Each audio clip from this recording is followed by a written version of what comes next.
cadangan oleh Kesatuan Immigration mengenai melanjutkan renewal pasport kepada 10 tahun. Ada kejadian akan consider? Buat masa sekarang status quo, cadangan kami akan nilai berdasarkan pada merit, berdasarkan pada good practices negara-negara lain. Saya tahu setengah negara mereka ada polisi pengeluaran pasport valid untuk 10 tahun. Buat negara kita masih 5. Sama ada kita bergerak ke atas itu, buat masa sekarang status quo, apakah kita tutup terus idea atau cadangan itu? Jawapannya tidak. Ya. Jadi kita akan terus meneliti, melihat kesesuaian dan keperluan. Ya, buat masa sekarang status quo. Waktu saya masuk ke pejabat ini, waktu itu kita berdepan dengan aduan rakyat yang hampir saban hari menghiasi dada media. Apa dia?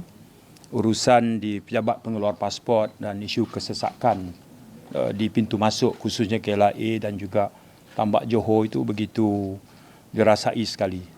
Kerana itu tempoh setahun ini kami buat cari jalan untuk apakah langkah-langkah yang boleh membantu menyelesaikannya. Sekarang ini secara relatifnya perkara itu berdasar pada maklum balas awam, ianya mengalami pengurangan yang begitu ketara sekali. Ya, pengurangan yang begitu ketara sekali. Baik dari segi urusan pejabat pengeluar pasport maupun kesesakan. Pejabat pengeluar pasport kerana kami laksanakan beberapa inisiatif. Misalnya, mohon pasport tak semesti secara fizikal datang ke pejabat immigration. Mohon pasport juga boleh dibuat cara atas talian. Dan siap dalam masa 2-3 hari juga. Ya. Kami buat keputusan itu berpandukan kepada pertama, daripada 100 permohonan pasport baru, sebenarnya hampir 45% adalah permohonan secara atas talian. Ya, 55% yang datang sendiri ke pejabat immigration.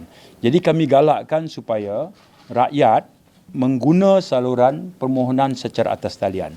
Kami wujudkan beberapa pejabat pengeluar pasport di sekitar Lembah Kelang yang menawarkan perkhidmatan permohonan hanya atas talian sahaja. Itu membantu mengurangkannya. Yang kedua, kami juga dapati bahawa bagi setiap 100 permohonan pasport, bila dia dapat pasport, yang berjalan tu dalam 60% saja. 40% lagi dia simpan. Dia bagi ada je. Jadi yang bagi ada tu yang kadang marah kuat lagi. Bila dah dapat, dia tak pergi pun. Kami tengok karakter macam itu, kami kaji. KDN ini bila kita nak buat satu polisi, biasanya kami analyse data tu dulu. Jadi bila itu kita buat, sikit sebanyak bantu redakan. Kesesakan pintu masuk juga. Itu antara perkara yang paling saya kerap turun ke bawah untuk tengok sendiri. Jadi antara inisiatif kami buat adalah auto gate bukan hanya untuk rakyat Malaysia. Kami juga buka untuk travellers dari negara asing. Terutama negara yang berisiko rendah. Ternyata itu membantu banyak melegakan kesesakan. Kami adakan laluan kontraban, terutama di Tambak Johor. Kalau waktu puncak itu, laluan itu sepatutnya untuk dia keluar, tapi kami benarkan laluan itu sebagai laluan masuk misalnya. Jadi laluan kontraban ini juga membantu melegakan. Kami tambah kaunter dan kami pastikan waktu puncak tak boleh ada kaunter kosong. Kaunter tu mesti ada pegawai. Kalau pegawai tak cukup, pusat latihan immigration bila tamat latihan, penempatan pegawai kami dahulukan Tambak Johor dan juga KLIA. Jadi kami buat ni sepanjang tahun. Pusat latihan immigration kami tamat latihan setiap 2 bulan. 70 hari, 2 bulan lebih. 70 hari. 70 hari habis latihan. Habis latihan saja keutamaan adalah 2 pintu masuk utama ini.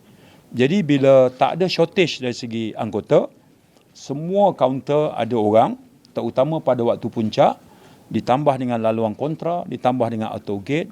Itu belum lagi inisiatif-inisiatif kecil yang lain.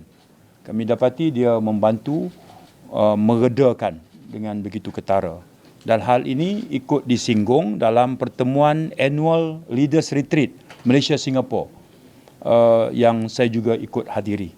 Itu antara di peringkat itu.